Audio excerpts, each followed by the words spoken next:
Senta aqui. Olá, meus amigos, boa noite. Estamos aqui ao vivo de Brasília com o Dr. Felipe Jimenez, uma live relâmpago para bater um rápido papo antes que nós comecemos uma reunião aqui. Temos também aqui o nosso querido Major Olavo, né? Boa noite. Aqui do Brasil, um dos maiores especialistas em segurança pública do país, né? E vamos conversar rapidamente. Deixa eu ver se eu afasto um pouco aqui para a gente ficarmos mais enquadrados, né? Vai estar difícil, então nós vamos procurar trabalhar aqui no improviso da cameraman, né? Meus amigos, aqui a rápida live aqui, o Marcos Mariano também está por aqui, mas ele está atendendo aqui. E nós queremos falar rapidamente sobre a questão do voto, né, que tanto preocupa. Esse aqui é o nosso principal foco dessa reunião, inclusive, e que é esse voto eletrônico com escrutínio secreto, né, que é um absurdo e atenta contra a democracia, atenta contra o bom senso, a moral, os bons costumes e tudo mais, né? E aí vamos ouvir a palavra aqui do Dr. Felipe, né, que também se aprofundou bastante e trouxe para nós o ponto nevrálgico, né, o calcanhar de Aquiles de toda a situação aí que vem ocorrendo, que a gente vem lutando para acabar com essa falta de transparência no processo eleitoral. E ele acabou, juntamente lá com a doutora Miriam, encontraram a questão do artigo 37. Ele vai dar uma rápida palavra nisso, depois o Major Olavo também vai dar uma palavrinha, né? E depois também o Marcos também vai dar uma palavrinha aqui sobre o crime que está sendo cometido, um crime gravíssimo, né? Que é o ministro Gilmar Mendes, né, que está cometendo um crime gravíssimo, e o Marcos Mariano vai dar uma rápida explicada aí. Ok? Felipe, contigo a palavra. Bom, falando resumidamente sobre a questão do voto, as pessoas precisam olhar para o fato do escrutínio, que é a identificação e atribuição do voto ao destinatário escolhido. E esse exercício de identificar e atribuir o voto é um ato administrativo e necessariamente tem que ser público. Não interessa o instrumento que se use, seja qual for, dê-se o nome que se dê, é um ato administrativo e tem que ser público. E, independentemente da lei que determinou a impressão do voto, pré-existe, desde a Constituição de 88, e nas constituições anteriores também havia o princípio da publicidade, que determina que os atos administrativos sejam públicos. E a urna eletrônica viola esse princípio. Simplesmente isso. E os adeptos da seita do Santo Bate, como diz o professor Pedro Rezende, eles insistem em defender a máquina a pretexto de tecnologia, mas o fato é que a máquina é incapaz de realizar o escrutínio obedecendo aos princípios legais. Exatamente. Porque o processo eleitoral ele tem um aparente antagonismo. Ele começa com um exercício privativo da manifestação de vontade do cidadão, mas o ato seguinte necessariamente deve ser público, porque é um ato administrativo e não há nada que justifique ser secreto, como de fato é. A urna eletrônica conta voto em segredo, coisa que não se admite nos países mais evoluídos. E esse mito, esse cavalo de Troia aí, foi desprezado em outros países que dominam tecnologia de ponta. Estados Unidos, Alemanha, Japão, continuam votando no papel, porque o papel faz o que precisa ser feito. Ele permite colher a manifestação de vontade privativamente e permite a verificação pública da atribuição do voto. Infelizmente, a urna eletrônica nos obriga a ter fé no administrador de serviço eleitoral, e nós estamos no Estado laico.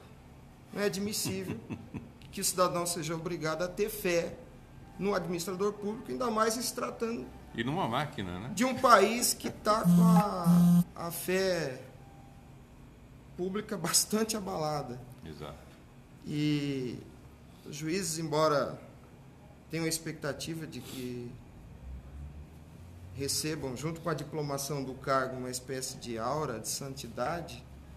Não tem, são agentes públicos como qualquer outro. E fazendo o serviço administrativo eleitoral, tem a responsabilidade de respeitar os princípios constitucionais. Exatamente. E o que interessa ao cidadão brasileiro é fiscalizar o fato jurídico do escrutínio.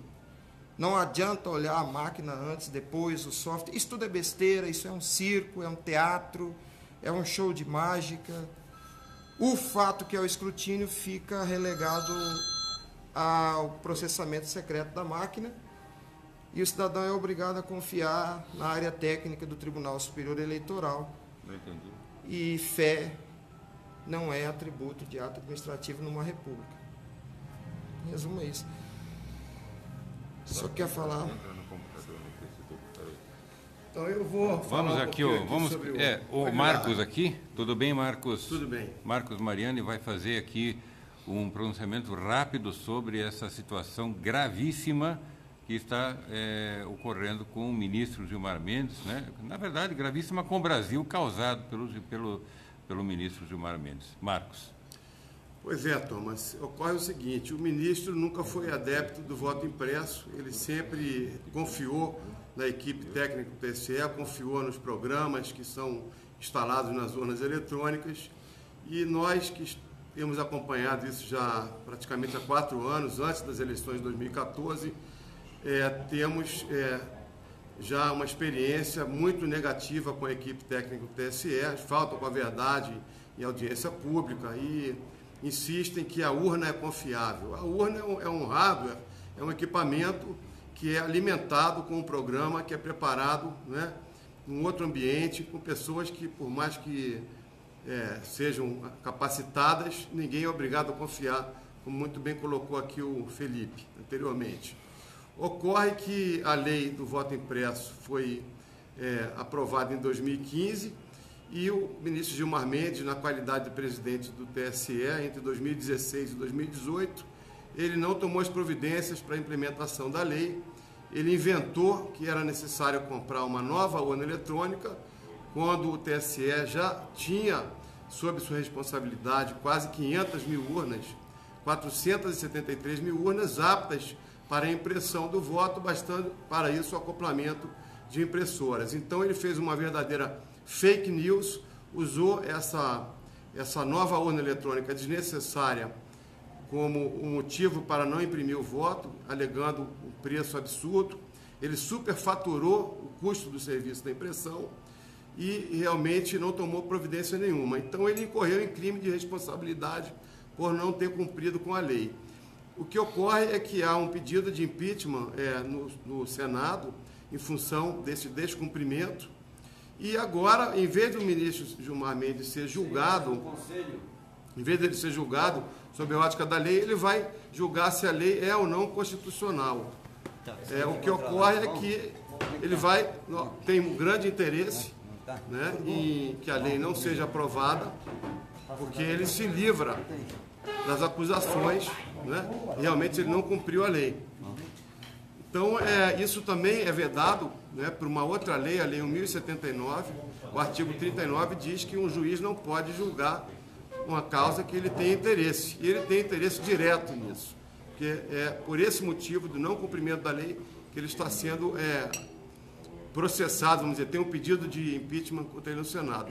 Então ele está cometendo um crime perfeito, porque se ele tiver êxito na revogação da lei do voto impresso, ele se livra de todos os outros crimes que ele realmente está sendo acusado, e a gente tem ciência de que ele cometeu. O TSE, ele produziu inúmeras provas do cometimento desse crime, e nós temos essas provas aqui e vamos apresentar isso para as pessoas que podem ainda fazer alguma coisa. Basicamente é isso.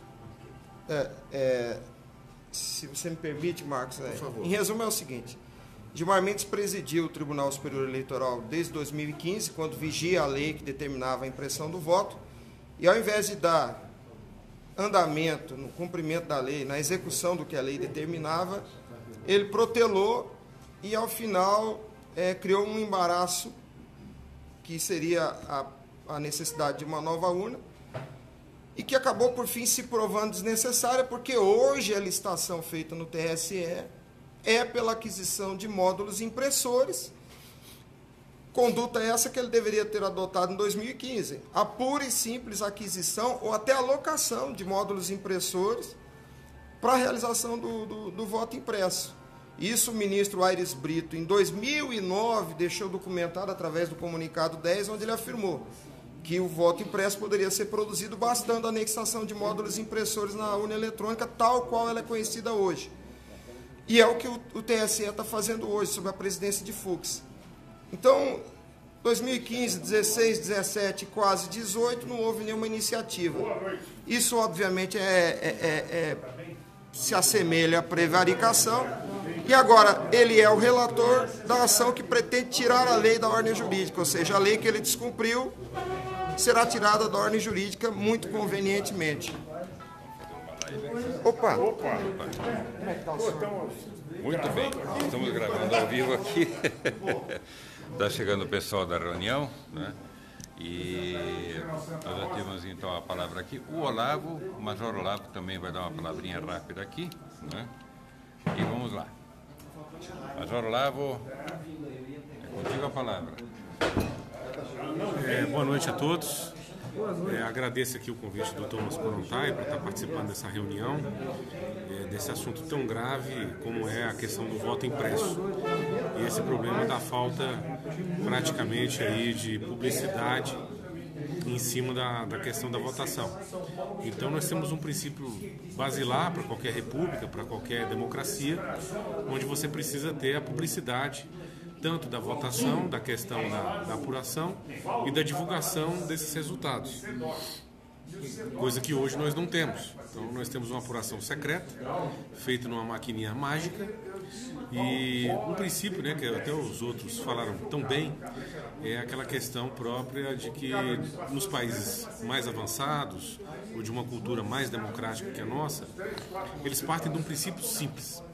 A pessoa mais humilde dá conta de votar? Então, por exemplo, um pedaço de papel, a pessoa simples, semi-alfabetizada, consegue marcar um X? Consegue. Vamos imaginar aquela velhinha que mora no interior e tudo.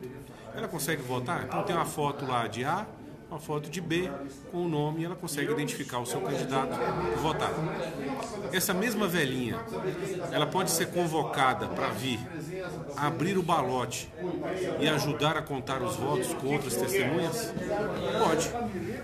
Ela dá conta de fazer isso. Ela separa os 10 votos, foram 3 para esse, para B e 7 para A. Diga-se de passagem que esse princípio que você está falando, não pode sair, não tem problema. Diga-se de passagem que esse princípio que você está falando, Olavo, é exatamente o que foi defendido na Alemanha, foi discutido, né, nos anos 2003, 2004, né, e que não se pode presumir como algo transparente que só por técnicos possa ser contado, só por técnicos que possa ser avaliado, principalmente um processo democrático. E esse exemplo que você está dando, da velhinha, coisa e tal, das pessoas mais simples, né, é perfeito, é exatamente isso. Exato, Thomas, muito obrigado. Então, é exatamente isso. Então, a gente precisa que a mesma pessoa que dá conta de votar, ela tem que ter acesso e a capacidade de apurar os votos. Então, essa questão que precisa de um super técnico, um professor eu também sou um profissional da área de TI, trabalho com TI. A gente sabe que o computador ele só faz aquilo que você determina para ele. E tudo que você faz, você pode programar ele para fazer o bem e para fazer o mal. E hoje a parte de computação realmente é quase que, como os outros citaram, né? É uma magia, é um mistério.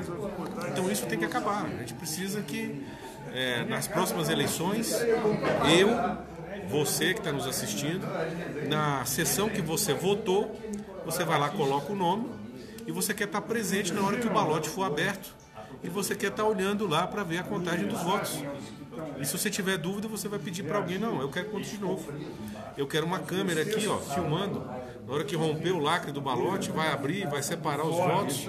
E eu quero acompanhar, e eu quero que essa câmera esteja transmitindo, se for possível, em tempo real. Mas se não puder, eu quero pessoas ali dos partidos. Então, pessoas do povo possam acompanhar isso, porque é um processo do povo. A gente não pode ser privado de acompanhar a apuração dos votos. Se nós estamos, então, na última eleição, e foram 23 técnicos que foram responsáveis para somar os votos do Brasil e dar o resultado... E detalhe, né?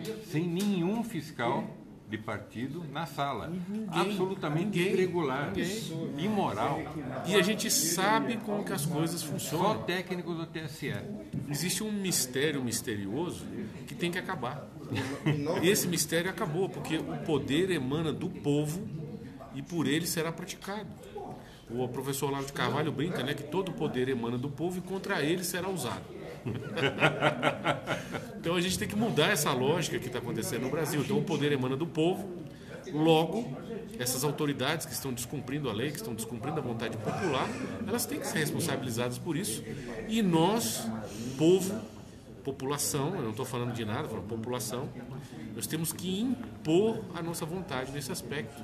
Nós não aceitamos uma eleição totalmente secreta do jeito que foi feita. Perfeito. Fala da nota técnica dos juízes, tem uma nota técnica, há uma nota técnica assinada por 150 juízes e membros do Ministério Público, repudiando a urna eletrônica justamente pelo fato de que ela impede a fiscalização. Não há fiscalização nas eleições brasileiras. As pessoas que fazem o papel de fiscalização não fazem nada, porque não há fiscalização.